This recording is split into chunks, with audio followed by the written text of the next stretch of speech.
It's a rainy Thursday evening, and you curl up in your armchair with a cup of hot chocolate and a new Brightside video.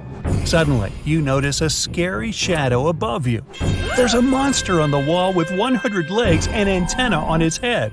You start dialing 911 and your mom at the same time. While you're on the phone, your guest moves at lightning speed. 2 seconds, and you can no longer see it. You grab a mop and hide in your closet. With your hand shaking, you open the browser and type "scary beast inside my house." You scroll before you finally find the right one: house centipede. Turns out it only has 15 pairs of legs, 2 well-developed eyes, and 2 long, sensitive antennae to pick up smells and vibrations. It carries venom in the legs, located by the head and near the mouth. And it can hold more than one prey in its legs, using them like a lasso. All this makes your guest an excellent hunter. Somehow, all the web pages you're looking at are telling you to leave the beast alone and be happy it's in your house. A lot of people are trying to get rid of them. But house centipedes are a natural and free pest control in your home. They'll help you get rid of bugs, flies, ants, moths, spiders, termites, and cockroaches. You, as a human, are simply not on their menu. They're active night hunters, and they don't leave webs or traps anywhere. They don't build nests in-house either, and don't snack on your furniture, clothing, food, or pets. They move without making a sound and without leaving any dirty traces behind. House centipedes don't carry any diseases and in 99% of cases get out at night when you can't see them. They're always moving around looking for prey. Because they move quickly, you might not notice them at all. They would only try biting you if you attack them first. Even then, they can't bite through skin. It feels like a light bee sting. Nothing too crazy. This sounds promising, and you're almost ready to get out of your hiding spot. Ah! You scream like a girl. It's there again. Quickly, you don't need to feel comfortable sharing your home with this multi-legged creature. You grab a jar and a paper. It's running across the room. It's under the bookshelf. Wait for it to get out on the wall. You turn off the lights to make it feel more relaxed. It's still now. And so, it's done. You take it outside and hope it will still do the pest control job out there. You decide to secure the house from any other unwanted guests. So, house centipedes love moisture and like to hang out in bathrooms and basements most of all. You get downstairs and fill all the gaps in the floor and the walls. You check all the pipes in the bathroom and kitchen for leaks. Ah, perfect. Now it's time to go outside and remove dry leaves and twigs. Centipedes love to hide in there. It's been a busy night. You decide to watch some TV. Ouch! What a monster! It's a Goliath birdeater, the largest spider in the world. And just like the house centipede, it looks way scarier than it actually is. The Goliath diet includes insects, frogs, and rodents. It lives in northern South America. Despite its huge size, it can't hurt a human with its venom, no more than a bee sting. The next guest on the show is the whale shark, obviously not a bug.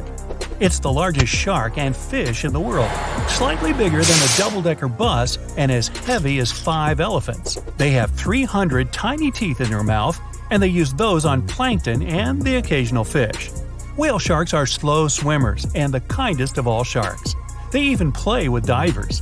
In fact, humans are more dangerous to them than they are to humans.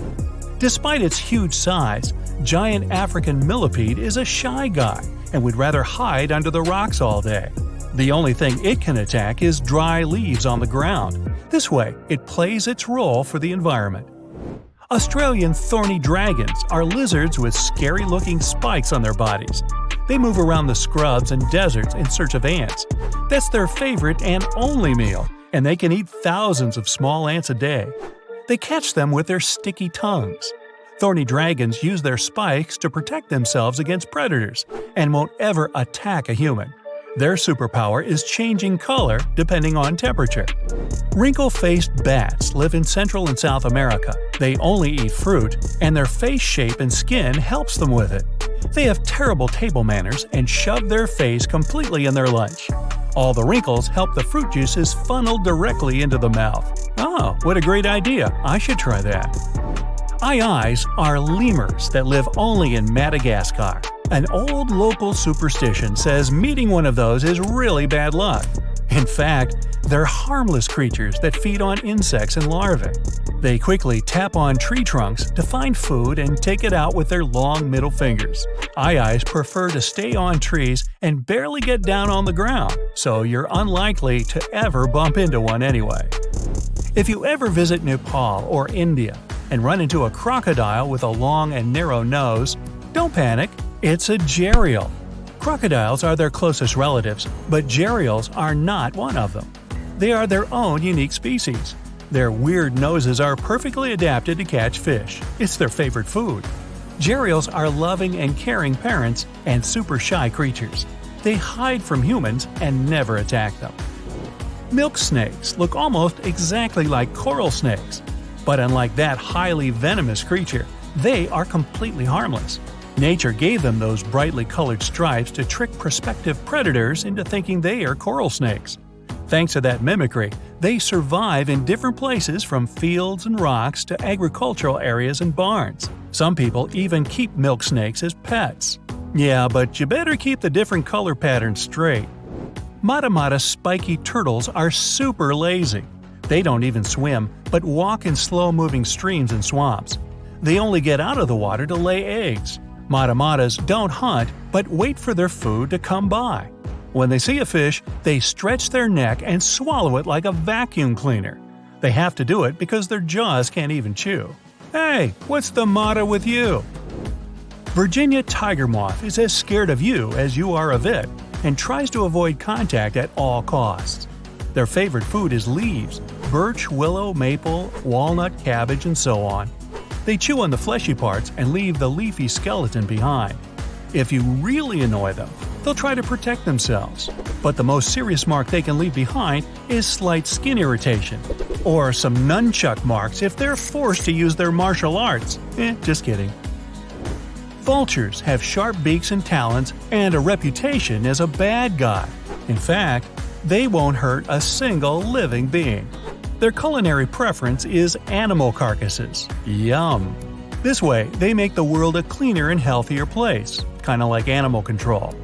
Unlike most birds that have 360-degree vision, vultures only focus on what's going on beneath them with their 60-degree vision. Giant isopods are close relatives of shrimps and crabs living deep under the sea. They have alien-like bodies with dozens of sharp claws on the belly and 4 sets of jaws to hunt. But they don't always have food around them. That's why they slow down their metabolism to save energy and constantly live in semi-hibernation. When they're in danger, giant isopods curl up into a little ball and hide so that no one can find them. The star-nosed mole is the size of a hamster and the fastest eater in the world. It presses the creepy-looking star on its nose to the soil to find out what's in 10 to 12 different places in a second. The star has 100,000 nerve fibers in it that send information to the mole's brain. Not a bad compensation for almost no eyesight and good enough to hunt insects while being perfectly harmless to humans. Tailless whip scorpions, unlike their relatives, don't carry venom or toxins and can't bite, sting, or hurt humans in any other possible way. They can't even chew, so they sit and wait for an insect to pass by and detect it with their legs. They make great pets, and owners even put them on their faces without fear. That's okay, you go first. I'll watch from over here.